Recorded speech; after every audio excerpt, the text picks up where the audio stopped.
जय Hind and hello guys, स्वागत है आपका आपके अपने YouTube चैनल ज्ञानदेव होस्ट में। और इस वीडियो में मैं आपको बताने वाला हूं बिहार स्टाफ सिलेक्शन कमीशन यानी कि BSSC CGL 4 ऑनलाइन फॉर्म 2025 के बारे में कि कैसे आपको ये फॉर्म फिलअप करना है। गाइस, इस वीडियो के अंदर आपको लेटेस्ट अपडेट के साथ में सभी प्रॉब्लम के हल सहित कंप्लीट प्रोसेस बताया जाएगा ताकि आप लोग अपना फॉर्म बिना किसी मिस्टेक के भर पाए। क्योंकि गाइज यहाँ पर ये फॉर्म आपके लिए फिल करना वो भी मिस्टेक फ्री इसलिए ज़रूरी हो जाता है क्योंकि इसमें करेक्शन करने के लिए आपको एक्स्ट्रा टाइम नहीं दिया है। यानी कि अगर आपने एक बार सबमिट कर दिया तो सबमिट हो गया, उसके बाद में चाहे आपके फॉर्म के अंदर कोई भी गलती है आप उसको करेक्ट नहीं कर सकते। और अगर बाद में कुछ ऐसा अपडेट आ जाता है तो अच्छी बात है, नहीं तो आपको बहुत ही सावधानी से इस फॉर्म को फिल करना होगा। इस वीडियो के अंदर आपको कंप्लीट जानकारी दी जाएगी सभी प्रॉब्लम के हल सहित, जहां पर आप फोटो कैसे अपलोड करेंगे, क्वालिफिकेशन की जानकारी कैसे भरेंगे, आपकी डिटेल सर्टिफिकेट की डॉक्यूमेंट्स की कैसे भरेंगे, वो सब अच्छे से बताया जाएगा। इसलिए वीडियो को अच्छे से सावधानी पूर्वक बिना स्किप किए देखना है ताकि आपसे कोई भी पॉइंट मिस ना हो। अब चलिए शुरू करते हैं। अगर आपने अभी तक वीडियो को लाइक शेयर नहीं किया हो तो कर देना और चैनल को सब्सक्राइब करके बेल आइकन ऑन कर लेना। इसके बाद जो लिंक वीडियो के डिस्क्रिप्शन में मैंने आपको दिया हुआ है, हमारी ऑफिशियल वेबसाइट jobsgyan.in है, ये आपको ओपन करना है। इसको ओपन करने के बाद आप जानेंगे कि 1481 पोस्ट निकाली हुई है और फॉर्म आप लोग 24 सितंबर 2025 तक भर पाएंगे। गाइज, वैसे तो आप यहाँ पर अपना फॉर्म फाइनल सबमिट 26 सितंबर 2025 तक कर सकते हैं, बट गाइज उसके लिए आपको 24 सितंबर 2025 तक आपका रजिस्ट्रेशन करना होगा और अपना पेमेंट करना होगा। अगर आप 24 सितंबर 2025 तक अपना रजिस्ट्रेशन और पेमेंट कर लिए हैं तो फिर उसके बाद में जो आपका बाकी का फॉर्म रह जाता है उसमें बहुत सारी इन्फॉर्मेशन होती है, फाइनल सबमिट होता है, तो वो आप फिर 26 सितंबर 2025 तक कर सकते हैं। यानी कि आपके पास 2 दिन और एक्स्ट्रा होंगे। इसलिए ये चीज़ आपको पहले ही ध्यान में रखनी है। आप इस उम्मीद में मत बैठिएगा कि 26 सितंबर तक मैं नया रजिस्ट्रेशन भी कर सकता हूँ। नया रजिस्ट्रेशन आप 24 सितंबर 2025 तक ही कर पाएंगे। अब यहाँ पर आप ये देख लीजिए कि कौन सी पोस्ट के लिए किस कैटेगरी में कितनी वैकेंसी है, अप्लाई करने के लिए क्या क्वालिफिकेशन चाहिए, किस पोस्ट पर, उसकी इन्फॉर्मेशन दी गई है। और उसके बाद आप फीस की इन्फॉर्मेशन जानेंगे। सभी कैटेगरी कैंडिडेट के लिए 100 है, चाहे आप बिहार से है या फिर किसी अन्य स्टेट से। इसके साथ ही आप एज लिमिट देखेंगे, आपका एग्जाम पैटर्न। अब ये सब इन्फॉर्मेशन आपने यहाँ से चेक कर लिए। ये चेक करने के बाद अगर आप इसमें एलिजिबल है और आपने अभी तक फॉर्म को अप्लाई नहीं किया तो आप बाकी लोगों की गलतियों से सीख करके इस फॉर्म को अब आगे वीडियो को देख करके बिना मिस्टेक भर सकते हैं। तो आपको क्या करना है, आप इंपॉर्टेंट लिंक के सेक्शन में आएंगे और अप्लाइंग ऑनलाइन लिंक ओपन करेंगे। अब गाइज आपके सामने यहाँ पर कुछ ऐसा इंटरफेस आ जाएगा। बेसिकली ये आपका अप्लाई का पोर्टल है, यहीं से आपको फॉर्म को फिल करना है। यहाँ पर आ जाने के बाद में सबसे पहले आप क्या करेंगे, क्लिक हियर फॉर रजिस्ट्रेशन, इसके ऊपर क्लिक करेंगे। इसके ऊपर क्लिक करने के बाद इस तरह का इंटरफेस आएगा। अब आपको सबसे पहले नेम ऑफ एप्लीकेंट में आपको पूरा नाम अपना एंटर करना है 10th के सर्टिफिकेट के अकॉर्डिंग, अंग्रेजी के बड़े अक्षर में। फिर आपको आपका जेंडर सेलेक्ट कर लेना है। डोमिसाइल ऑफ बिहार स्टेट, क्या आप बिहार राज्य के निवासी है? अगर है तो यस, नहीं है तो आप नो करेंगे। अगर आप यहाँ पर बिहार से नहीं है और आप इसमें नो कर रहे हैं तो आपको फिर जनरल यानी कि UR, जिसका मतलब होता है अनरिजर्व्ड, इस कैटेगरी में काउंट किया जाएगा। बट अगर आप बिहार से है तो फिर जो भी आपकी बिहार के अंदर रियल कास्ट कैटेगरी है वो आप सिलेक्ट कर सकते हैं, जैसे कि जनरल या फिर SC या फिर ST या फिर EBC BC WS, यानी कि जो भी कैटेगरी है आपकी कास्ट वो आप यहाँ पर सिलेक्ट कर सकते हैं। और गाइज आपको बता दो कि अगर आपकी कैटेगरी जनरल के अलावा SC ST EBC रहेगी तो आपके सामने यहाँ पर इस तरह के ऑप्शन आएंगे जहाँ पर आपको आपकी जो कास्ट है वो सिलेक्ट करनी होगी। जैसे कि SC के अंदर जो कास्ट आती है बिहार में वो आपको देखने को मिलेगी। ST सिलेक्ट कर दे तो ST के अंदर जो कास्ट आती है वो आपको यहाँ पर देखने को मिल जाएगी। EBC BC EWS, इसी तरीके से आपको यहाँ पर आपकी कास्ट देखने को मिल जाएगी। तो जो भी है वो आपको यहाँ पर सिलेक्ट कर लेनी है। उसके बाद में पूछे do you belong to non creamy layer, अगर आप यहाँ पर EBC BC है तो आपके सामने ऑप्शन एक्टिव होगा और आपको आपके सर्टिफिकेट के अकॉर्डिंग इसका आंसर देना होगा कि आप नॉन क्रीमी लेयर है। अगर है तो यस, नहीं है तो नो। उसके बाद में आंसर करना है आपको इस वाले ऑप्शन का जिसमें कि पूछेगी कि आप PWD यानी कि दिव्यांगता वाले व्यक्ति है। अगर है तो यस, नहीं तो आपको नो करना है। फिर यहाँ पर आप नीचे की तरफ देखेंगे बाकी के ऑप्शन डीएक्टिवेट हो जाएंगे क्योंकि ये उन्हीं के सामने एक्टिव होंगे जो कि विकलांग है। उसके अकॉर्डिंग आपको उनका आंसर करना होगा। सवाल आता है अगला कि क्या भूतपूर्व सैनिक है, एक्स सर्विसमैन है? अगर हाँ तो यस, नहीं तो आप नो कर देंगे। इसके बाद में सवाल है कि क्या आप 1 जनवरी 1963 के बाद NCC से विमुक्त होने के बाद बिहार सरकार के अधीन कार्य किया है?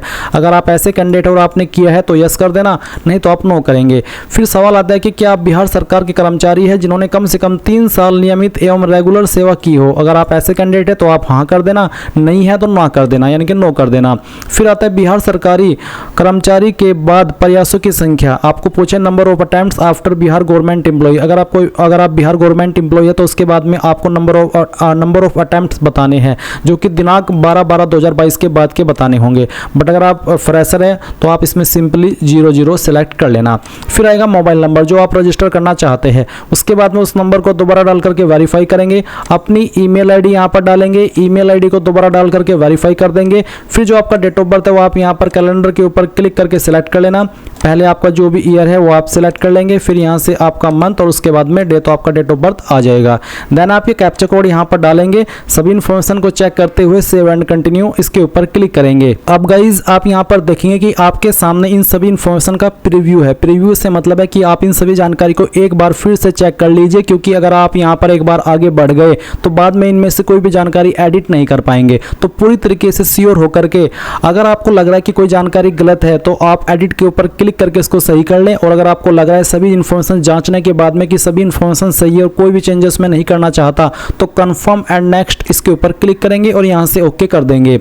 अब आप यहाँ पर देखेंगे कि आपकी डिस्प्ले के ऊपर आपको आपका रजिस्टर नंबर देखने को मिलेगा। साथ ही बोला your register number and password have been send to your registered email and mobile number, इनके नंबर और ईमेल के ऊपर आपको आपकी लॉगिन डिटेल सेंड कर दी गई है। अभी आप क्या करेंगे, आपको यहाँ पर क्लिक हियर टू लॉगिन इसके ऊपर क्लिक करना है। देन आपके सामने ये वाला इंटरफेस आएगा लॉगिन वाला, जहाँ पर आपको आपका रजिस्टर नंबर डालना है जो कि अभी आपको मिला है, और जो पासवर्ड अभी आपको सेंड किया गया है मैसेज के माध्यम से और ईमेल के माध्यम से वो यहाँ पर डाल देना। ये कैप्चा कोड फिल करना और लॉगिन के ऊपर क्लिक करना। लॉगिन के ऊपर क्लिक करने के बाद आपके सामने इस तरह से आपका डैशबोर्ड आ जाएगा। अब आप यहाँ पर आपकी बाकी की इन्फॉर्मेशन फिल करेंगे, जैसे कि आपका फादर नेम क्या है वो भी आपको यहाँ पर 10th के सर्टिफिकेट के अकॉर्डिंग अंग्रेजी के बड़े अक्षरों में फिल करना है। इसके बाद आपको आपकी माता जी का नाम यहाँ पर डालना है।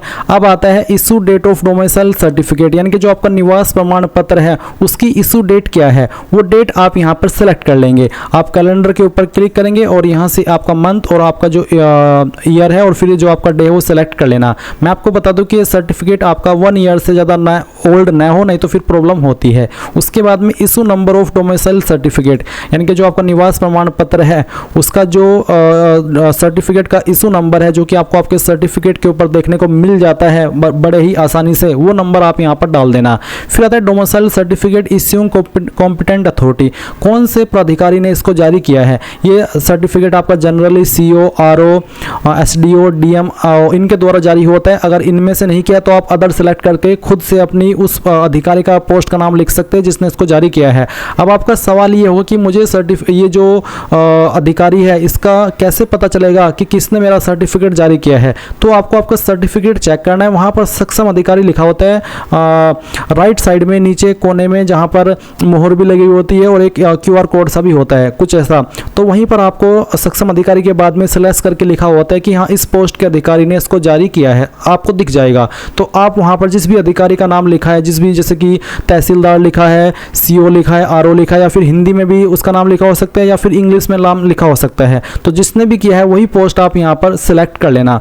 उसके बाद में आप नीचे देखेंगे यहाँ पर डेजिग्नेशन ऑफ अदर अथॉरिटी, अगर आप यहाँ पर अदर सेलेक्ट करते हैं तो फिर आपको बताना होगा कि अदर में कौन से पदाधिकारी ने उसको जारी किया है, बट अगर इन्हीं में है तो आप यहीं से सेलेक्ट कर लेना। इसके बाद यहाँ पर आप देखेंगे अगर आप SC ST है या फिर आपकी ऐसी कैटेगरी है जिसमें कि कास्ट सर्टिफिकेट मांगा जाता है तो आपको यहाँ पर सेम वे में कास्ट सर्टिफिकेट की इन्फॉर्मेशन देनी है। आपको यहाँ पर बताना है आपका जाति प्रमाण पत्र, आप यहाँ पर देख सकते हैं सर्टिफिकेट नंबर जो कि एप्लीकेबल होता है EBC, BC, NC, LC इन सभी कैटेगरी पर। तो आपको यहाँ पर वो सर्टिफिकेट नंबर डालना है, कब आपका सर्टिफिकेट जारी हुआ है वो डेट आपको सेलेक्ट करनी होगी। फिर सेम वे में बताना कि कौन सी पोस्ट के अधिकारी ने उसको जारी किया है। इसी प्रकार से जैसे कि मैं आपको यहाँ पर इसको फिल करके दिखा रहा हूँ, तो आप यहाँ पर इस तरह से इसको भरेंगे एंड देन आप यहाँ पर नीचे की तरफ आएंगे और नीचे की तरफ आकर के आपको कुछ और जानकारी देनी है। जैसे कि सवाल है कि क्या आप स्वतंत्रता सेनानी के आश्रित है, अगर है तो यस, नहीं तो आप नो करेंगे। फिर सवाल है नेशनलिटी का, तो आप इसमें इंडियन सेलेक्ट कर लेना। क्या आपके पास आधार कार्ड है तो आप यहाँ पर यस करेंगे और फिर आपका जो आधार कार्ड का नंबर है वो आप यहाँ पर डाल देंगे। नीचे है type of photo ID proof, आप इनमें से कौन सी ID देना चाहते हैं। आधार कार्ड ही देना चाहते हैं तो आधार कार्ड सेलेक्ट कर लेना, वोटर ID देना चाहते तो voter ID, driving licence, PAN card, passport, इनमें से कोई भी ID आप सेलेक्ट कर सकते हैं। कोई एक ID आपके पास होनी ही चाहिए। जो भी ID आपने सेलेक्ट की है उसी का नंबर फिर आपको यहाँ पर डाल देना है। Identification mark of the candidate, आपकी बॉडी के ऊपर ऐसा निशान जिससे आपकी बॉडी की पहचान होती है। ये निशान आपकी बॉडी के ऊपर कहीं पर भी हो सकता है, जैसे कि जलने का, कटने का या फिर कोई बर्थ मार्क, और ये इसलिए लिया जाता है ताकि आप अपनी जगह पर किसी और कैंडिडेट से एग्जाम न दिलवा दे, इसलिए ऐसी स्थिति में यही मार्क चेक किया जाता है। अब यहाँ पर सवाल सवाल आता है कि क्या आपको कभी किसी प्रतियोगिता परीक्षा जैसे कि यूपीएससी, राज्य आयोग, अन्य चयन आयोग से वंचित किया गया है, यानी कि ब्लैकलिस्ट किया गया है या फिर डिग्रेड किया गया है? अगर हाँ तो यस, नहीं तो आप नो करेंगे। इसके बाद आता है कोरस्पोंडेंस एड्रेस यानी कि परजेंट एड्रेस। तो जो भी परजेंट एड्रेस है वो आप यहाँ पर इस वाले कॉलम में भर देंगे। आपका विलेज कौन सा है, मोहल्ला कौन सा है, वो आप यहाँ पर लिख देना। नज़दीकी पुलिस स्टेशन का नाम लिख देना। आपका पोस्ट ऑफिस कौन सा है उसका नाम लिख देना। फिर यहाँ पर आपकी स्टेट कौन सी है वो आपको यहाँ पर सिलेक्ट कर लेनी है। मैं सब इन्फॉर्मेशन आपको डेमो के लिए फिल करके दिखा रहा हूँ, आप आपकी रियल इन्फॉर्मेशन यहाँ पर फिल करना। उसके बाद में आप यहाँ पर जो आपकी डिस्ट्रिक्ट है जैसे कि मैंने आपको बताया वो सिलेक्ट कर लेंगे और फिर जो भी आपका पिन कोड है वो आप यहाँ पर डाल देंगे। ये तो आपने भरा परजेंट एड्रेस। और इस तरफ है परमानेंट एड्रेस और एक साथ ही लाइन लिखिए कि यदि पत्राचार एवं स्थायी पता एक है, यानी कि आपका परजेंट एड्रेस और परमानेंट एड्रेस एक है, अलग अलग नहीं है, तो आप इस बॉक्स के ऊपर टिक कर देना। अगर आपका परजेंट और परमानेंट एड्रेस अलग अलग है, अभी आप करंट में कहीं और रह रहे हैं, घर आपका कहीं और पर है, तो आप ऐसे अलग अलग भर सकते हैं। बट अगर एक ही है तो यहाँ पर जो एड्रेस आपने इस तरफ भरा वही आप इस तरफ भर देना, यानी कि इसके ऊपर टिक कर देना। और नहीं तो आप इसको अनटिक करके अलग से अपना परमानेंट एड्रेस भर सकते हैं। अब आप सभी इन्फॉर्मेशन को जो आपने इस सेक्शन के अंदर भरी है चेक करिए और सबमिट के ऊपर क्लिक कर दीजिए। अब जो भी आपने जानकारी भरी है सेम वे में आपके सामने उसका प्रीव्यू है। आप सभी जानकारी अच्छे से चेक कर ले। जब आपको लगे कि सभी जानकारी सही है तो प्रोसीड फॉर पेमेंट इसके ऊपर क्लिक कीजिए।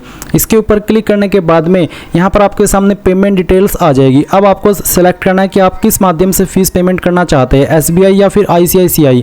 तो चलिए जो भी माध्यम आपको सेलेक्ट करना है वो आप सेलेक्ट कर ले और फिर प्रोसीड ऑनलाइन पेमेंट इसके ऊपर क्लिक करके यहाँ से ओके कर दीजिए। अब आपको पेमेंट के पेज पर ट्रांसफर कर दिया है। आप आपकी fees debit card, credit card, SBI corporate credit card, internet banking या फिर UPI यानी कि जिस माध्यम का इस्तेमाल करके जमा करना चाहे कर सकते हैं। तो चलिए मैं यहाँ पर आपको फीस पेमेंट करके, जो कि मैं सिर्फ इसीलिए कर रहा हूँ ताकि आप लोग आगे का प्रोसेस देख करके इस फॉर्म को बिना किसी मिस्टेक के भर सके।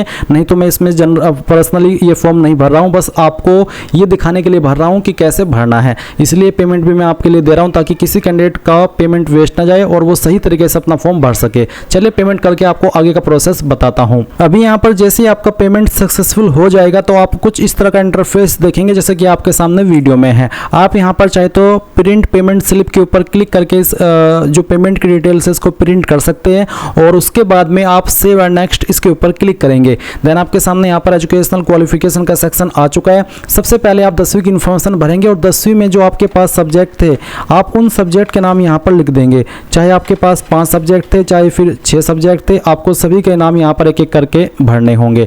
उसके बाद में बताना हो कि कौन से बोर्ड के द्वारा आपने आपकी 10वीं की है। पूरा नाम आपको बोर्ड का देना है। आप चाहे तो शॉर्ट फॉर्म में भी लिख सकते हैं, तब भी कोई इशू वाली बात नहीं है। मैं आपको अगेन बता देता हूँ, अगर आपका स्टेट बोर्ड है जैसे कि बिहार बोर्ड या फिर किसी अन्य स्टेट का बोर्ड जैसे कि मैंने यूपी बोर्ड यहाँ पर लिखा है तो आप ऐसे लिख सकते हैं। और अगर आपका CBSE बोर्ड है, ICSE बोर्ड है तो वो भी आप यहाँ पर शॉर्ट फॉर्म में चाहे तो लिख सकते हैं, इशू वाली कोई बात नहीं है। उसके बाद है टोटल मार्क्स, कितने नंबर आपके टोटल थे वो आप यहाँ पर डालेंगे। फिर उसमें से कितने नंबर आपको आए थे वो आप यहाँ पर इस तरह से डाल देंगे। परसेंटेज आपकी कैलकुलेट कर ली जाएगी। अब आपका सवाल रहेगा कि सर मेरे नंबर CGPA के अंदर है तो मैं क्या करूँ? तो गाइज आपको आपके नंबर को CGPA से नंबर में कन्वर्ट करना होगा, यानी कि जो टोटल CGPA है उनको मार्क्स में कन्वर्ट कर लीजिए। फिर जो नंबर आपको प्राप्त हुए हैं उनको फिर अगेन मार्क्स में कन्वर्ट कीजिए एंड देन वो यहाँ पर इस तरह से फिल कर दीजिए। उसके बाद आता है सर्टिफिकेट नंबर, मार्कशीट नंबर। आपका जो सर्टिफिकेट नंबर है या फिर मार्कशीट नंबर है वो यहाँ पर भर देना। सर्टिफिकेट इश्यूइंग मार्कशीट डेट, कब आपका सर्टिफिकेट जारी हुआ है वो डेट आप यहाँ पर सेलेक्ट कर लेंगे। अगर आपको एग्जैक्ट डेट मालूम नहीं है तो आप एक एक्सपेक्टेड डेट भी यहाँ पर दे सकते हैं। उसके बाद में आप यहाँ पर जो आपकी बाकी की इन्फॉर्मेशन है वो भरेंगे। चलिए मैं पहले इसको इस तरह से कर देता हूँ। अब आप देखेंगे 12वीं की इन्फॉर्मेशन, तो सेम वे में आपको बताना है कि आपके पास 12वीं में क्या क्या सब्जेक्ट थे। सभी सब्जेक्ट के नाम यहाँ पर लिख देना। उसके बाद में बताना कि किस बोर्ड से आपने 12वीं की है, टोटल नंबर आपके क्या थे वो आप यहाँ पर डाल देना। उसमें से जो नंबर आपको आए थे वो आप यहाँ पर फिल करेंगे। फिर आपको सर्टिफिकेट नंबर या मार्कशीट नंबर देना है और फिर किस आपका सर्टिफिकेट या फिर आपकी मार्कशीट कब इशू हुई है वो डेट भी आप यहाँ पर इस तरह से सिलेक्ट कर लेंगे, जैसे कि अभी आपने जो आपकी 10वीं है उसको सेलेक्ट किया है। इसके बाद आप देखेंगे ग्रेजुएशन और इक्विवेलेंट, यानी कि जो आपकी ग्रेजुएशन की क्वालिफिकेशन है वो आपको यहाँ पर मेंशन करनी है। मान लीजिए मैंने BA किया है या फिर आपने किया है तो आप यहाँ पर बताएंगे कि किन सब्जेक्ट के साथ में किया है। अगर आपने जैसे कि BTech है वो किया है तो आपको फिर बताना है कि आपने किस डिसिप्लिन में किया है, किस स्ट्रीम में किया है, वो आपको यहाँ पर लिखना होगा। फिर किस यूनिवर्सिटी के द्वारा किया है उसका भी नाम आप यहाँ पर एंटर कर दीजिए। पूरा नाम आप यहाँ पर इस तरह से डाल देना। जो भी आपका नाम आपकी यूनिवर्सिटी आपके सर्टिफिकेट के ऊपर लिखा है यूनिवर्सिटी का, वही नाम आप यहाँ पर भर देना। फिर आएंगे टोटल मार्क्स सभी ईयर के मिला करके। एग्जाम्पल के लिए मैं नंबर आपको फिल करके दिखा रहा हूँ, आप आपके रियल नंबर यहाँ पर फिल करेंगे। फिर आपको कितने नंबर उसमें से आए थे वो आप यहाँ पर एंटर कर देना। एंड देन यहाँ पर गाइज आपको आपका सर्टिफिकेट नंबर डालना है या फिर जो आपकी फाइनल ईयर की मार्कशीट थी उसका नंबर डाल देना है। कब आपका सर्टिफिकेट या फिर फाइनल ईयर की मार्कशीट इशू हुई है वो डेट आप यहाँ पर सेलेक्ट कर लेंगे और फिर सबमिट कर देंगे। इसके बाद में आपकी ये जानकारी भी यहाँ पर इस तरह से ऐड हो जाएगी। अब आप यहाँ पर सेव एंड नेक्स्ट इसके ऊपर क्लिक करेंगे। फिर आपके सामने यहाँ पर आता है स्टेप 4 फोटो एंड सिग्नेचर का, जहाँ पर आपको गाइज बोला है upload passport size recent photograph, जिसका फाइल फॉर्मेट जेपीजी का रखना है और साइज 20 से 50 केबी के बीच में, और आपका ये जो फोटो है वो 1 महीने से पुराना नहीं होना चाहिए। इसका जो पिक्सल आपको सजेस्ट किया है वो 200 पिक्सल इसकी विड्थ होनी चाहिए यानी कि चौड़ाई, और 230 पिक्सल उसकी हाइट होनी चाहिए। तो आप दिए गए इंस्ट्रक्शंस के अकॉर्डिंग आप यहाँ पर फोटो अपलोड करेंगे चूज फाइल के ऊपर क्लिक करके। एंड देन आपका फोटो यहाँ पर इस तरह से आ जाएगा। मैं इस फॉर्म को डेमो के लिए भर रहा हूँ तो मैंने यहाँ पर एक डेमो के लिए फोटो अपलोड करके आपको दिखाया है। अब आएगा आपका सिग्नेचर। आपको यहाँ पर आपका इंग्लिश सिग्नेचर अपलोड करना है। इंग्लिश सिग्नेचर से मतलब होता है कि आप आपका सिग्नेचर कुछ भी रख सकते हैं, जरूरी नहीं है कि आपको आपका नाम ही लिखना है, क्योंकि बहुत सारे कैंडिडेट को साइन का मतलब भी नहीं पता। साइन कुछ भी हो सकता है, आपका नाम भी हो सकता है, कुछ गुचड़ू मुचड़ू भी हो सकता है। गुचड़ू मुचड़ू इसलिए बोलता हूँ क्योंकि बहुत सारे कैंडिडेट ऐसे ही कुछ भी कर देते हैं, तो वो उनका साइन है। तो आप यहाँ पर वही वाला साइन इस्तेमाल करेंगे। साइज 10 से 20 केबी के बीच में रखना है और जो उसका पिक्सल आपको सजेस्ट किया है वो भी आप यहाँ पर देख सकते हैं। तो दिए गए इंस्ट्रक्शंस के अकॉर्डिंग फाइल सेलेक्ट कीजिए एंड आपकी फाइल इस तरह से यहाँ पर आ जाएगी। फिर गाइज आप यहाँ पर आपका जो हिंदी सिग्नेचर है वो अपलोड करेंगे। इसका जो साइज है वो भी 10 से 20 केबी के बीच में है और जो आपका पिक्सल है वो भी आप यहाँ पर देख सकते हैं। तो वो अब आपको यहाँ पर जो आपका हिंदी सिग्नेचर है, हिंदी सिग्नेचर में आप सिंपल आपका नाम लिख देना, पूरा नाम, और फिर उस इमेज को यहाँ पर अपलोड कर देना। अब आप यहाँ पर देखेंगे मेरी तीनों इमेजेस यहाँ पर अपलोड हो चुकी है और अब आपको नीचे यहाँ पर सेव एंड नेक्स्ट इसके ऊपर क्लिक कर देना है।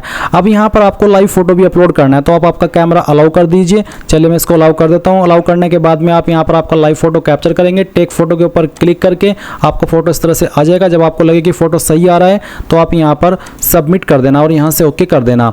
इसके बाद में आपका लाइव फोटो भी अपलोड हो जाएगा। फिर आप यहाँ पर नीचे आएंगे, इसके ऊपर टिक करेंगे और फाइनल सबमिट के ऊपर क्लिक करके यहाँ से ओके कर देंगे। अब आपके सामने आपकी जो लॉगिन डिटेल्स है वो डिस्प्ले के ऊपर है। आपको यहाँ पर फॉर्म आईडी देखने को मिलेगी, आपका पासवर्ड देखने को मिलेगा। ये चीज़ें आपको नोट कर लेनी है या फिर इसका स्क्रीनशॉट ले लेना है क्योंकि बहुत इंपॉर्टेंट इन्फॉर्मेशन है। और इसके बाद में आप देखेंगे प्रिंट एप्लीकेशन स्लिप, तो आप इसके ऊपर क्लिक करेंगे और यहाँ पर अगर आपके पास प्रिंटर न हो तो आप इसको PDF के रूप में सेव कर लेना और बाद में आप इसको प्रिंट करा लेना। एंड इस तरह से गाइज आप लोग आपका BSSC CGL ऑनलाइन फॉर्म 2025 भर पाएंगे। आई होप ये प्रोसेस आपको पसंद आया होगा। ये सब जानकारी जानने के बाद भी अगर आपका कोई सवाल डाउट रह गया हो तो कमेंट के माध्यम से पूछ लेना। And thanks for watching. जय हिंद।